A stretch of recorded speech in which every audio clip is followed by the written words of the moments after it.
Hi guys, good morning, good afternoon, and good evening, and good day to all.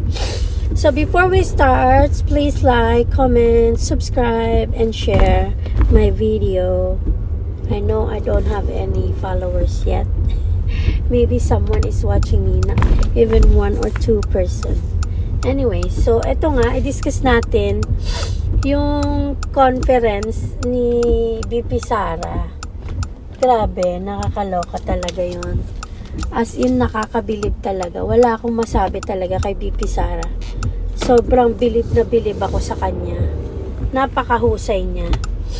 Anyways, yun nga, pinag-uusapan doon yung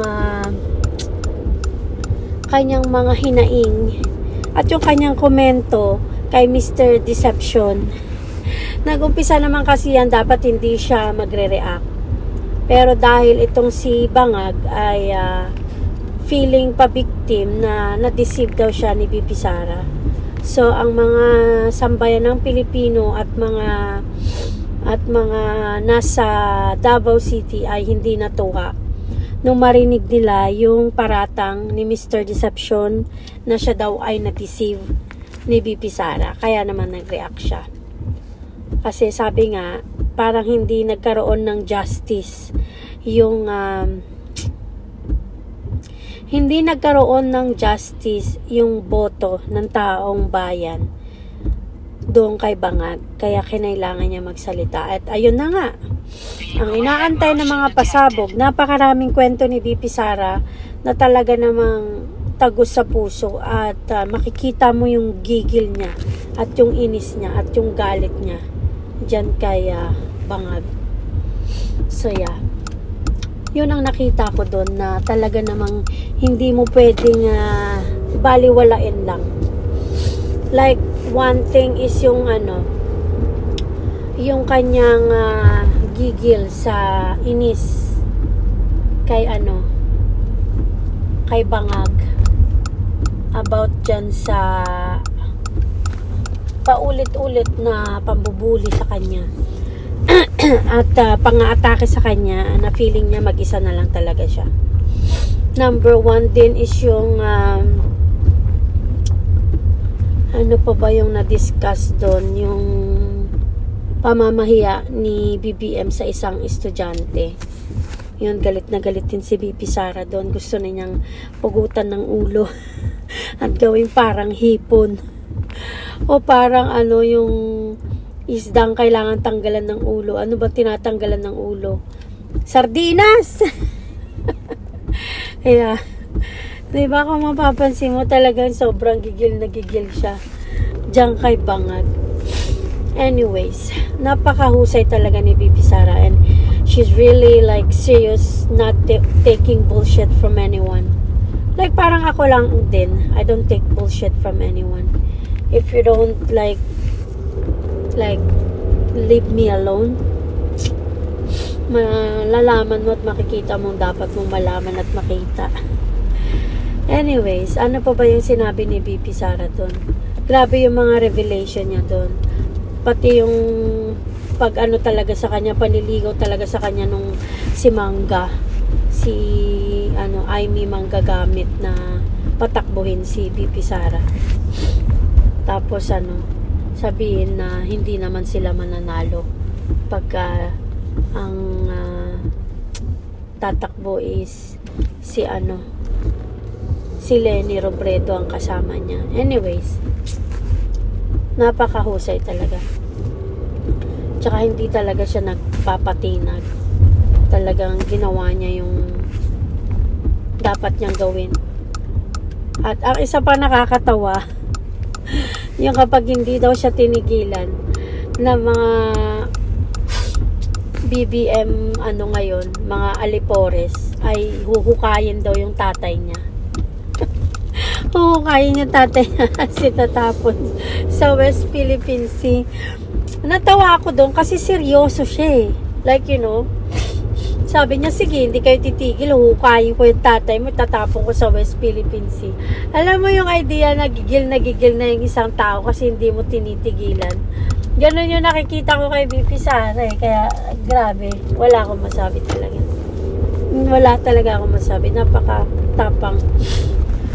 At sana nga by 2028 ay malipol na lahat ng mga generales na yan at mapalitan na ng matinong gobyerno at matinong leader.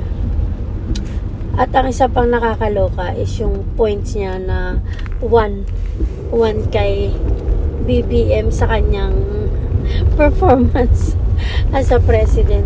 Tama nga naman siya, hindi niya kasalanan na hindi marunong yung presidenteng niluklok ng taong bayan, and in a way medyo she feels bad because she was part of it kung bakit siya nanalo.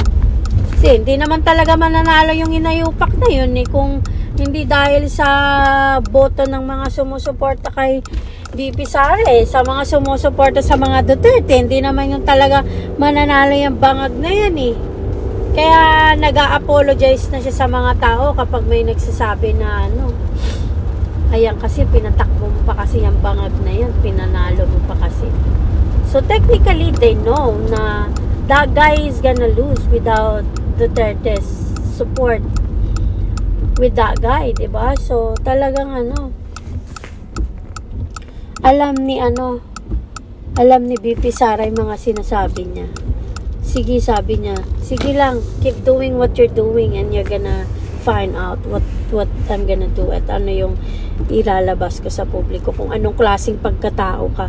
Akalain mo yung pinakita ni BP Sara, nireveal niya yung ugali ni BBM sa isang estudyante na though it's inappropriate but it's still merong ways kung paano mo aanuhin yun, di ba?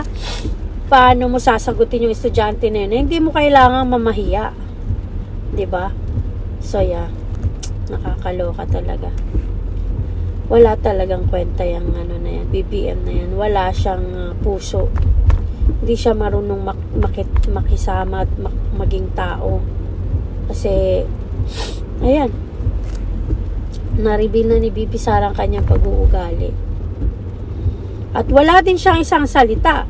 Kasi yung hiningi ni BP Sara na dalawang yung isang posisyon at saka yung magkaroon siya ng anytime access sa paglipad papunta sa Davao o fare niya para makalipad papunta sa pamilya niya, hindi niya tinupad. Hindi niya tinupad yun. Kasi kung tinupad niya yun, hindi ganun na mangyayari. Hindi ganun na sasabihin ni BP Sara. Kaya doon mo malalaman na wala kang aasahan kay BBM. Kasi kung kayang-kaya niyang traidorin ng isang Duterte, kayang-kaya niya rin traidorin ang buong mamamayan. At yan ang nangyayari ngayon. Tingnan nyo, almost 3 years na siya, wala pa rin nagagawang build. And sabi nga ni BP Sara, wag nyo nang asahan yun, hindi na darating yun. Dahil ang pagbibuild ng mga ganyang gusali at kung ano pa man, it takes time. So kung hindi niya naumpisahan sa panahon na nag-uumpisa pa lang siya, hindi siya nakapagpatayo kahit siguro CR ng mga gwardya o ng mga security guard. Wala yan. Lalong wala siyang magagawa. Kaya, nakakaawa talaga ang taong bayan. Sana malipol na lahat ng mga yan at mapalitan ng mga totoong matinong gobyerno. Nakakalungkot. Pero, nakakatuwa in a way dahil lumalaban na si BP Sara at hindi niya talaga hahayaan na api-apihin lang siya ng ganun lang. Kaya, sobrang nakaka-proud si BP Sara sa kanyang katapangan. At parang nagpahapyaw pa siya dun na kapag nabigyan siya ng pagkakataon na mapagsilbihan ng taong bayan, babawiin niya daw lahat ng mga ninakaw, ng mga ulupong na yan, ng mga mantarambong at magnanakaw sa gobyerno ngayon. Kaya, grabe, believe talaga ako kay BP Sara. Dapat siya talaga ang susunod na presidente sa 2028 para magkaroon naman ng mapayapang Pilipinas at mabawi yung mga ninakaw ng mga oligarch at ng mga hinayupak na mga to. Sana mangyari yan. Sana magawa ni BP Sara yan in 2028. Dahil for sure yan, landslide, 95% ang mga taong boboto sa kanya. At 5% lang ang boboto kung sino man yung lalaban sa kanya. I'm pretty sure of that. With that statement na ginawa niya kahapon, nakita ng mga tao kung anong klaseng pagmamalasakit meron si VP Sara. Sabi niya nga, drag me to hell. Hindi talaga siya nagpasindak. Kaya yun ang nakakatuwa sa kanya. So abangan natin yung mga susunod na laban. Mayroon pang mga susunod na laban. Kaya abangan natin. Dahil lahat yan ay magkakaroon ng justice sa tamang panahon. At sana magkatotoo na siya ang maging susunod na presidente ng 2028. Yan lang talaga ang inaasahan ng taong bayan. Kasi kung walang VP Sara, ano na mangyayari sa Pilipinas? Yun lang ang malaking tanong dyan. Anyways, thank you guys. I'll see you later. I'll talk to you again. I'm already at work. God bless, have fun, and like, subscribe, comment. Bye guys.